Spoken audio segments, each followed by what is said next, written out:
Meu irmão, minha irmã, paz e bem. Hoje é segunda-feira, 27 de julho. Já estamos na última semana deste mês. Hoje nós celebramos o Dia do Despachante, o Dia Nacional da Prevenção de Acidente de Trabalho e Dia do Motociclista. Então, a todos os irmãos e irmãs que nos escutam, os paroquianos, o nosso abraço. Saudade daqueles que a gente não encontra há algum tempo e aqueles que sempre estão nos escutando, partilhando, botando os seus comentários, partilhando conosco os outros momentos, nosso abraço e a nossa satisfação. Lembramos que hoje, segunda-feira, é a noite, sempre por este canal, nós temos a nossa live de espiritualidade, hoje com um tema muito bom: por que e para que ser católico? Por que ser católico e para que ser católico? A participação do Alexandre, que vai nos ajudar nessa reflexão, também com a oração a Evinha vai nos ajudar, e você é convidado às 19h30 até às 20h30, apenas uma hora, a gente refletir sobre este tema. O evangelho de hoje é de Mateus 13, do 31 ao 35, que diz: Naquele tempo, Jesus contou-lhes outra parábola, dizendo: O reino dos céus é como a semente de mostarda, que uma pessoa pega e semeia no seu campo. Embora seja a menor de todas as sementes, quando cresce, fica maior do que as outras plantas e torna-se uma árvore, de modo que os pássaros vêm e fazem ninhos em seus ramos. Jesus contou-lhes ainda outra parábola, dizendo: O reino dos céus é como o fermento que uma mulher pega e mistura com 3 porções de farinha, até que tudo fique fermentado.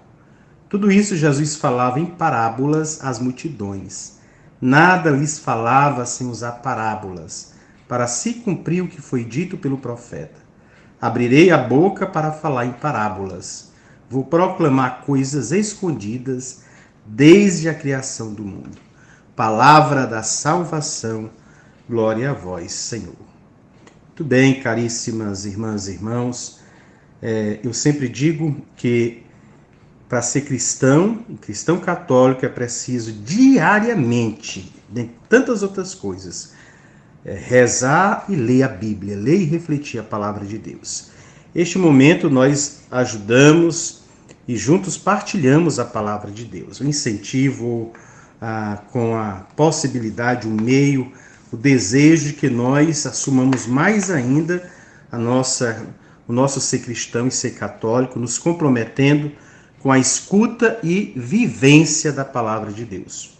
O problema de fundo destas duas parábolas hoje está ligado a um dos interrogativos mais profundos do ser humano. Por que o bem é tão pequeno? Talvez não seja desta forma que você se faça essa pergunta, mas nós nos perguntamos por que o bem parece às vezes ser tão infértil, ser tão insignificante diante da sociedade, das coisas que acontecem à nossa volta. E até às vezes parece que se torna insignificante nos próprios cristãos. Então, porque o reino de Deus, iniciado com Jesus e em Jesus, escolheu em torno de si tão pouca gente, e gente tão insignificantes, pobres, marginalizados, pecadores? É outra pergunta que essas duas parábolas elas vêm ajudar. Se nós formos olhar, de fato, o evangelho, de sábado para domingo, eu mandei para alguns um vídeo perguntando o que achava de interessante de Jesus, e alguns responderam exatamente isso: a sua proximidade com as pessoas aparentemente insignificantes, com os pobres. Isso a palavra de Deus deixa muito claro. E se surgiu essa pergunta naquela época e ainda hoje por meio de muitas pessoas. O que será de um reino que só pode contar com pessoas socialmente fracas e religiosamente desclassificadas? Poderíamos nos perguntar diante da situação em que nós vivemos e das escolhas que Jesus faz para o seu reino. Ele não chama para os seus os discípulos, o grupo dos discípulos, para sua messe, os intelectuais, os melhores, os mais capacitados, mas ele vai no grupo dos desfavorecidos. Diante desta pergunta, a perícope contém duas parábolas simétricas. A primeira é uma interpretação geral do uso de parábolas. Jesus revela a ação de Deus, aberta e acessível a todos e para todos.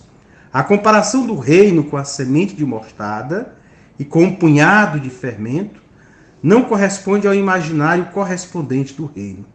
De modo geral, o reino é imaginado como algo grande, triunfal, poderoso. Imagina-se o reino como uma grande árvore. Esquece que esta se desenvolve a partir de um galinho ou de uma semente. Imagina-se como uma conquista grandiosa do mundo. Esquece de quando a Bíblia fala de um povo de pecadores exilados e do servo de Deus humilhado. O imaginário de Israel submete-se à lei psicológica pela qual nossa memória consciente grava o positivo e deleta o negativo na maioria das vezes. Nessas duas parábolas, Jesus joga com o contraste entre a pequenez da semente e a grandeza da planta, entre o caráter impuro do fermento e sua capacidade de contaminar positivamente a massa toda. A insignificância da semente produzirá uma árvore grandiosa, um punhado de farinha apodrecido, fermentado, um bom trigo. De fato, ensina Jesus, os seus ensinamentos, a sua vida, tudo o que ele nos diz, faz parte dos mistérios do reino. Esse contraste entre a insignificância atual e o esplendor futuro faz parte do mistério do reino. Entre as duas situações da parábola, porém, há uma continuidade real, parecida com a que existe entre a semente e a planta, o fermento e a massa crescida. Paulo vai dizê-lo sem parábola ao escrever a humanamente insignificante comunidade de Corinto.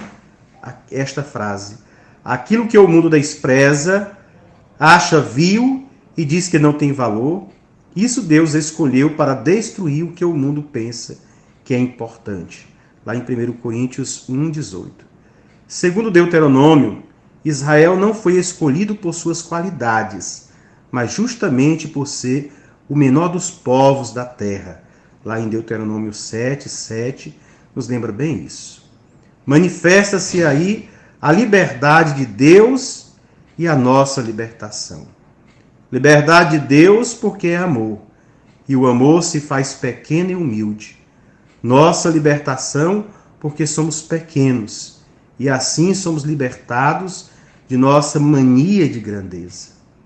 Não convém aprisionar as duas parábolas numa interpretação única e definitiva. A parábola, por sua própria natureza, falando da parábola em geral, não só as de Jesus, é uma sugestiva, indicação, insinuação, sugere interpretações diversas em situações diversas. Todas são legítimas, desde que não anulem a linguagem da cruz, que não foi um acaso, um acidente de percurso, mas o sinal do Filho do Homem, como Mateus 24:30 nos diz. E não se pense que o futuro glorioso do reino seja redutivamente intra-histórico, depois, quem sabe, de um novo Constantino, como outra Idade Média, sobre alguns inocêncios terceiros e similares. Não absolutamente. A cada dia que passa e a cada momento em que vivemos, mais nós vamos percebendo o reino de Deus sendo por nós menos valorizado. Mais as pessoas se preocupam com os reinos humanos e se esquecem do reino de Deus. Mais as pessoas se preocupam com seus bens terrenos e se esquecem do bem celeste. Mais as pessoas se preocupam com a sua vida humana e se esquecem da parte espiritual divina na sua vida. E assim, o distanciamento de nós humanos em relação a Deus se aumenta. e, consequentemente, vamos nos auto-excluindo deste reino. Já começando aqui, quando vamos apequenando mais e mais a comunidade cristã. Hoje, em tantos lugares, os cristãos já são insignificantes em números, em quantidades. Portanto, também as suas atuações no mundo se tornam menor. É preciso, portanto, que nós, por menor ou menos que sejamos, busquemos ter, a partir dos nossos lares, situações e testemunhos que, mesmo partindo de nós insignificantes, por serem testemunho de fé e do reino de Deus, demonstre coisas que atraiam as pessoas ao Senhor. Que você seja o fermento que faz a massa crescer. Que você seja a semente que faz surgir uma grande árvore e acomoda a todos à sua volta. Que você seja aquele que aponta para o reino de Deus. Tenha um dia abençoado, lembrando do nosso compromisso às 19h30, por este canal, a nossa live espiritualidade com o tema Por que e para que ser católico. Aguardo você, tenha um dia abençoado. Muito obrigado por escutar este áudio. Partilhe com seus contatos e motive as pessoas a se inscreverem neste canal de evangelização. Que Deus te abençoe.